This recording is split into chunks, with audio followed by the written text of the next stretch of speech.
से मंदिर बने, अगर ये मांग करना अपराध है तो मुझे स्वीकार है। ये 19 MLA निकम्बे, 19 में से 15 से 16 ऐसे MLA हैं जिन्होंने रामविलास जी का कभी झोला नहीं उठाया, और वो सदन में जीत के रामविलास जी की मूर्ति की स्थापना की बात नहीं करते हैं। से मंदिर बने, अगर ये मांग करना अपराध है तो मुझे स्वीकार है। चिराग भाई, देश का बेटा, गरीब का बेटा, दलित का बेटा, ओबीसी का बेटा सदन में, सदन से बाहर पूरे देश में आंदोलन कर रहा है। आप एक दिन भी उसके पक्ष में सदन में खड़े होकर नहीं बोल रहे हो। इसलिए देश के और बिहार के तमाम लोगों ने कहा कि अगर बेचारे आज रामविलास जी होते तो देश के और बिहार के दलितों को, ओबीसी को ये दिन देखना नहीं पड़ता। यही तो कहा लोगों ने, मैंने भी वही शब्द कहा, बेचारा शब्द। ये बेचारा शब्द पहले सुन लीजिए, पहले सुन लीजिए। अभी ट्विस्ट मत करिए, पहले बात को समझिए। कोई भी व्यक्ति, चाहे अगर बेटी हो, बेटा हो, कोई व्यक्ति हो, दुख में जब उनको अंदर से तकलीफ होती है तो कहते हैं कि बेचारे अगर मेरे पिताजी जीवित होते तो मुझे ये दिन नहीं देखना पड़ता। हर कोई बोलता है। इसलिए मैंने क्या कहा, 12 जनपद से इतना लगाव था रामविलास जी को, उनके घर से मूर्ति तोड़ के सड़क पे फेंकी गई। मेरे पास वीडियो है। चिराग जी ने एक शब्द नहीं कहा।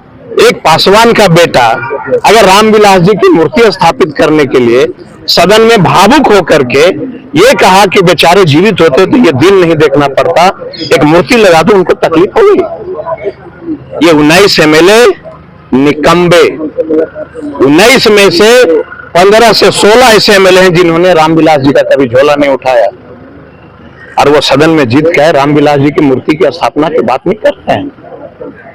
हाजीपुर में चिराग जी को अपने पैसे से मूर्ति लगाना पड़ा, मेला के रूप में घोषणा कराओ, उनके पुण्यतिथि पे मेला लगे, मेला के रूप में सरकार से करवाओ।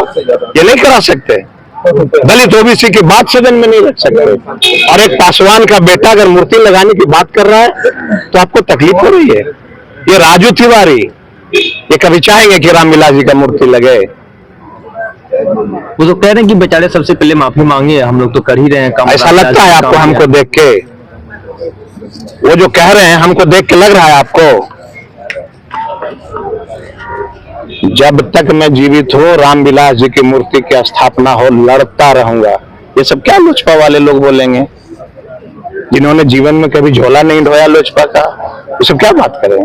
सर्वजीत जी वो ये कह रहे हैं कि उन्हीं की बदौलत आप यहाँ पे पहुंचे हैं। उनसे पूछना, उनसे पूछना। मैं आपको चुनौती देता हूँ कि जब हाजीपुर से रामविलास जी हार गए थे और मैंने कहा था गया में कि फिर से नई जीवन की शुरुआत होगी, और मैंने गांधी मैदान में अपने बलबूते पर रैली किया था, देश का ऐतिहासिक रैली हुआ था, और मैंने लालू जी से जाके कहा था कि सर ये देश के नेता हैं, इनकी घर खाली कराई जा रही है 12 जनपद, ये मरमाहित हैं, दुख में हैं। इस दुख की घड़ी में सर देश के दलित नेता के साथ हम लोगों को खड़ा हो जाना चाहिए। और लालू जी को मैं धन्यवाद देता हूं कि उन्होंने रामविलास जी को राज्यसभा भेज के उनके घर खाली होने से बचा लिया। उनकी मूर्ति किसने फेंका? लालू यादव ने फेंका।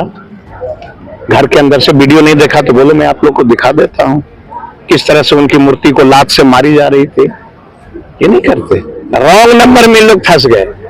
इन लोगों ने देश में दलित और ओबीसी की रिजर्वेशन की बात नहीं किया, ओबीसी के पक्ष में खड़े नहीं हुए, इसलिए अपने पाप को धोने के लिए सदन को गुमराह कर रहे हैं, बिहार के लोगों को गुमराह कर रहे हैं। और फेसबुक देख लेना आप लोग, अगर चलाते हैं तो इनके मुद्दे पे बिहार के लोग हंस रहे हैं। अगर 10,000 कमेंट आए हैं उसमें से इनके पक्ष में 100 कमेंट्स आए हैं, और सब लोग हमारे पक्ष में खड़े हैं कि लड़ो, रामविलास जी की मूर्ति लगनी चाहिए। कहाँ हैं इन लोग कि हमसे क्या बात करेंगे? जब तक हम लोग हैं लड़ते रहेंगे, चौकीदारी प्रथा की मांग होती रहेगी, दलित महादलित को एक बराबर ला करके। आप लोग सभी पत्रकार के साथियों को मालूम है, रामविलास पासवान को हाशिए पे लाने के लिए नीतीश जी ने दलित और महादलित का बंटवारा किया था, और पासवानों को अकेले मरने के लिए छोड़ दिया था। टोला सेवक विकास मित्र की बहाली हुई, पासवानों को अधिकार से वंचित किया गया। बताओ चिराग भाई, बिहार में कोई पासवान का बेटा SP नहीं बन सकता? बिहार में कोई पासवान का बेटा सिटी एसपी नहीं बन सकता, बिहार में कोई पासवान का बेटा एसडीओ नहीं बन सकता है। इसकी मांग नहीं करोगे? और एक पासवान का बेटा मूर्ति स्थापना की बात कर रहा है, तो आपको तकलीफ हो रही है। रामविलास जी सिर्फ उनके पिता नहीं थे, वो बिहार के तमाम गरीब गुरबा के पिता थे। माफी नहीं मांगेंगे, फिर आप माफी की मांग कर रहे हैं? वो करें कि माफी मांगनी चाहिए उनको। अगर रामविलास जी का मूर्ति लगाने की मांग करना अपराध है, तो हम माफी की बात क्यों कर रहे हैं? हम सर कटाने के लिए तैयार हैं।